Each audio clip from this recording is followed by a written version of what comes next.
Hello everyone, I'm Arali, and today I want to talk about a couple of lore pieces that I think I would like to see come back for the conclusion of Icebrood Saga and for a conclusion maybe to the Jormag and Primordus story.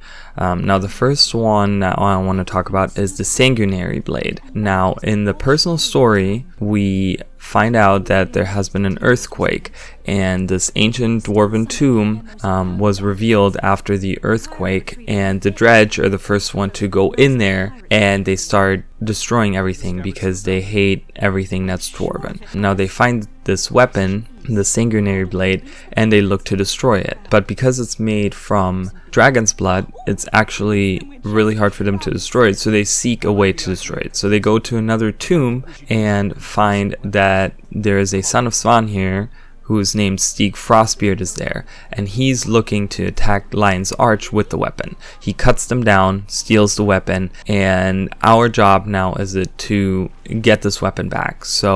But we need a way to store it. So we go to find either the scabbard or we create a new one. So you have there's one of the personal story choices that you have there. And once that is done, you go to fight Stig. Now as you go to fight Stig, he actually turns the other sons of Svanir into Icebrood with the weapon. So we find out that that is apparently the power of the weapon, that he can change them into Icebrood, and he loses control and even starts fighting his own comrades, and they flee because they realize that he has become kind of possessed by this weapon. So you defeat him, you take the weapon back to the Priory Vaults, and that's pretty much all you hear of the Sanguinary Blade. So I think this is something that could really come back and could be something that's useful, and there's a few points that I want to talk to you guys about. So the first one is that it's a weapon that was in the dwarven possession for a long time, so we don't know exactly how this weapon was created, and we don't have a lot of information on it just because we don't know much about the dwarven race anymore. They have been gone for a while now, and we only have a couple of them that we can talk to now. But what we do know is that it's a weapon made from frozen blood, specifically Jormag's blood, and is a weapon that can create Icebrood. Now we have seen something made from dragon's blood before, which was the original spear that was used in a novel, as well as the dragon's blood weapon set that we make in season 4. Now, those are used to fight Kralkatorrik because Kralkatorrik's weakness is himself. Here it's a little bit different. Jormag's weakness is actually Primordus, and the other way around. So this is a weapon that potentially cannot hurt Jormag, but it's something that could hurt Primordus. And that would be something that I think would not only be interesting for us if we're looking to fight Primordus, but maybe even Jormag and Ryland, because they might want a weapon to just create more Icebrood and to fight Primordus if they're really looking to fight Primordus. They're saying they're looking to fight Primordus currently in the current story, but we don't really know what the end game here is. They say that they want to destroy Primordus because otherwise Primordus is going to destroy the whole world. So I think there is like this opposing idea, because we have this fire bow, Air's bow, that's been infused with the Tome that we find in season 3, and then we have this ice sword made from Jormag's blood. Now both of those weapons can hurt the other dragons, so I think this would be something that maybe Primordus is even looking for, because it's the only weapon maybe that can hurt him. So this might be something where he sends his own minions or even his own champion to go to the Priory and maybe even find this weapon, because it's something that can hurt him, and he wants to stop that. I think this would be a huge plot device. I think this would be something that could become really important, and that's something I think that would tie up some loose ends that we had beforehand, and I would really enjoy them bringing this back, because when it first was shown in the personal story, I thought this would be this huge thing that we have to deal with, and it just kind of gets put back into the vault and then forgotten about. But now currently in the current story that we're talking about, Jormag versus Primordus, fire and ice, this is something that would be huge to come back.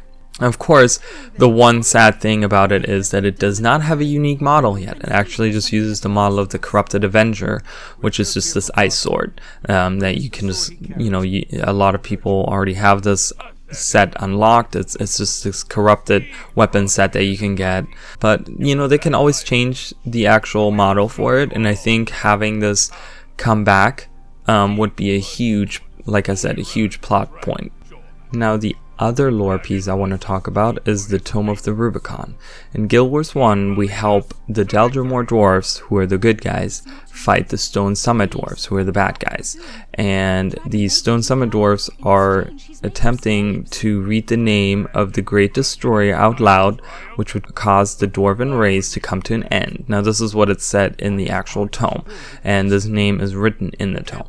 So you go help the Deldrimor dwarves, and once the Stone Summit is defeated, High Priest Alcar actually takes the tome and he translates it and he writes a sanitized version of it. Now, this tome was written around the last time the Elder Dragons were awake, and this is important because this could have a lot of information specifically about Primordus, because the tome talks about this ancient battle between the Great Dwarf and the Great Destroyer, and it even has the name of this Great Destroyer that we fight at the end of Eye of the North. And I think right there's very important points, because this ancient destroyer, this Great Destroyer that we fight, is the champion of Primordus, and we fight him literally right next to Primordus. I mean, in Eye of the North, we see Primordus in his sleeping state, and right next to him we fight the Great Destroyer. So right there's already very important things going on. And then in Guild Wars 2, in Forging the Pact, we actually find a tome, and it is heavily implied that this is the Tome of the Rubicon. Now, whether it is or not doesn't really matter, because we find a scholar in the Derman Priory who says that they actually do have the tome. Now, whether this is after we find the tome in the Forging the Pact, or whether they already had it, I'm not sure about that, but they do have the tome, and the scholar talks about this tome, and they talk about it saying that the actual tome has been copied and recopied over the years, so this is not the original that we have, and she suspects that it's been changed because of political reasons. And whether it was or not, we're not sure, but we know that the actual physical material that's in the tome has been changed and degraded over the time. But I think all in all, this could be still very important for us. And there could be information about specifically Primordus, just because this was written by a dwarf and they deal a lot with the Destroyer and things like that. And I think this is something very important that I think we should bring back into the actual story, specifically again because we're now dealing with Primordus and we're dealing with Jormag, and again the dwarves come from the mountains, which is a frozen area, but they fight Primordus, who's underground and it's fiery. So again, you have the opposing themes that we're going with right now. It's the fire and ice theme that is the whole end of the Icebrood Saga. This is what it revolves around. So I think this is something that they could bring back, and maybe this is not as important as the Sanguinary Blade, but it's still something that we could use as a plot device. So, and overall, in conclusion, I think that both of those pieces, both the Sanguinary Blade and the Tome of the Rubicon, is something that once again was an open plot point that never came to a conclusion, that just kind of, we talked about it, here it is, we have it. It's not out of our hands. It's not something that, we don't know what it says, or we can't translate it, or or we don't know what it does, or something. We know what they do, and we know what they are, and this is something that we might actually be able to use in a way, where we can fight Jormag and Primordus, on all these different fronts. And if we're looking to go into the story, I really hope that ArenaNet brings these plot devices back. Specifically, I think the Sanguinary Blade is something that could be really important, and that's something that we should really look into. And yeah, and that's all I pretty much have. I would love to hear what you guys think about this. Anything that has to do with the Priory, I'm always all about it. I think that there's a lot of things they could do with Priory stuff, because both of these are in possession of the Priory.